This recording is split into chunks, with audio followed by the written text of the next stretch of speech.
ករណីម្ចាស់បំណុលឈ្មោះចិនស្រីដាត្រូវជាប់ពន្ធនាគារជាករណីគំរាមកំហែងហែកគេមិនមែនជាករណីបំណុលទេសាលាដំបងនិងអัยការអមសាលាដំបងខេត្តសៀមរាបបានបញ្ជាក់នៅថ្ងៃទី10ខែមេសាឆ្នាំ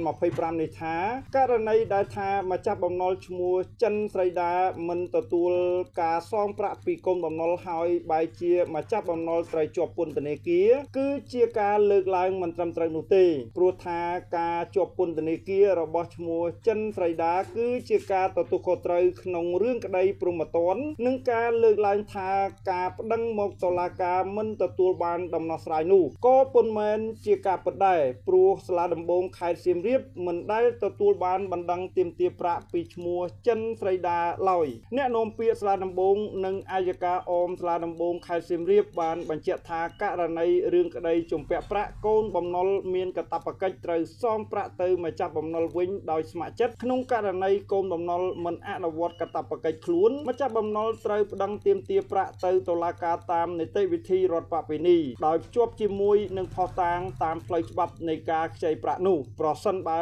មានបណ្ដឹងតាក់ទងនឹងប្រាក់ជំពាក់នេះមានភស្តុតាងតាមផ្លូវច្បាប់គ្រប់គ្រាន់ត្រូវបានដាក់មកនោះសាលាដំបងខេត្តសៀមរាបនឹងសម្រេចផ្ដល់យុត្តិធម៌ឲ្យធានាថាកូនបំណុលនឹងត្រូវសងប្រាក់ទៅម្ចាស់បំណុលតាមផ្លូវច្បាប់និងនីតិវិធីជាធរមានដោយឡែកករណីរឿងក្តីព្រហ្មទណ្ឌត្រូវដោះស្រាយតាមនីតិវិធីព្រហ្មទណ្ឌប្រសិនបើបុគ្គលណាមួយបានប្រព្រឹត្តកំហុសដែលបង្កើតជាបទល្មើសព្រហ្មទណ្ឌបុគ្គលដែលរងគ្រោះដោយសារអំពើនោះអាចប្តឹងមកកាន់អัยការអមសាលាដំបងខេត្តដើម្បីចាត់ការតាមនីតិវិធីច្បាប់នៅក្នុងដំណើរការនៃរឿងក្តីព្រហ្មទណ្ឌបុគ្គលដែលមិនចូលខ្លួនតាមនីតិវិធីតុលាការមានសិទ្ធិផ្នែកអាជ្ញាក្នុងការចេញដីកានានាដោយរួមទាំងដីកាបង្គាប់ឲ្យនាំខ្លួនឬចាប់ខ្លួនឬឃុំខ្លួនជាបណ្ដោះអាសន្នដើម្បី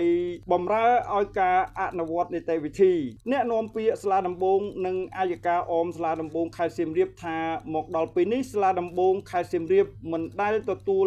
នៅបណ្ដឹងដែលមានឈ្មោះចិនស្រីដាប្តឹងទាមទារប្រាក់ពីឈ្មោះសម្បត្តិកុសលឬឈ្មោះរ៉ាំភិរមនោះឡើយដោយឡែកចំពោះករណីសំណុំរឿងព្រហ្មទណ្ឌអัยការអមសាលាដំបងខេត្តសៀមរាបបានអះអាងថាបានទទួលចាត់ការសំណុំរឿងព្រហ្មទណ្ឌពាក់ព័ន្ធនឹងឈ្មោះចិនស្រីដាឈ្មោះសម្បត្តិកុសលនិងឈ្មោះរ៉ាំភិរមសរុបចំនួន5សំណុំរឿងនិងបានចាត់ការរួមមានសំណុំរឿងទី1សំណុំរឿងព្រហ្មទណ្ឌលេខ88ចុះថ្ងៃទី17ខែមករាឆ្នាំ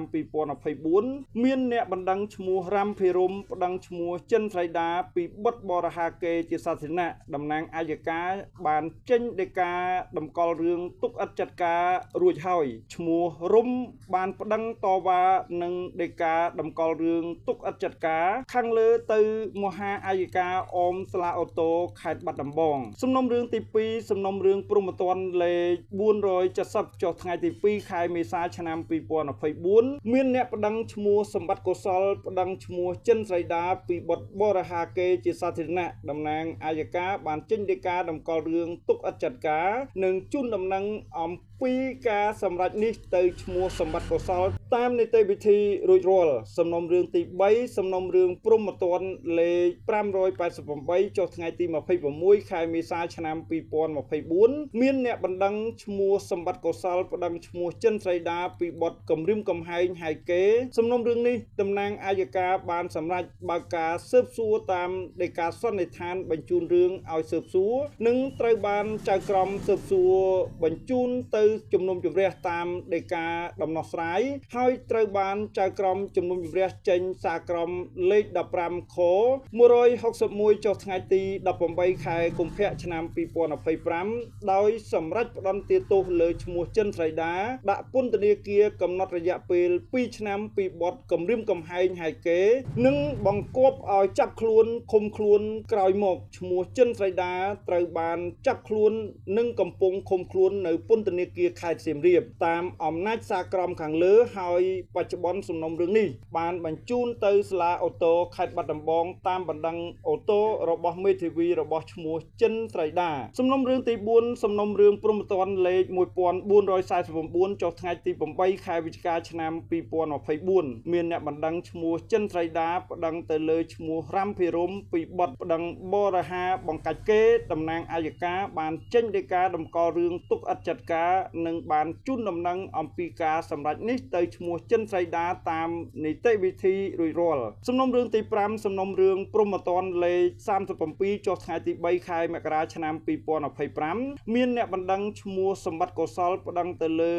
ឈ្មោះចិនស្រីដាពីឈ្មោះទីប្រាថ្នាពីបទប៉ុនប៉ងសោកប៉ាន់បច្ចុប្បន្នសំណុំរឿងកំពុងស្ថិតនៅក្នុងចំណាត់ការអង្កេតរបស់តំណាងអัยការក្រៅពីសំណុំរឿងព្រំប្រទានទាំង5ខាងលើនេះឈ្មោះចិនស្រីដាក៏មានសំណុំរឿងព្រំប្រទាន4សំណុំរឿងផ្សេងទៀតជាមួយបុគ្គលដទៃហើយត្រូវបានសាលាដំបងនិងអัยការអមសាលាដំបងខេត្តសៀមរាបចាត់ការតាមនីតិវិធីរួចរាល់អស់ហើយដែរ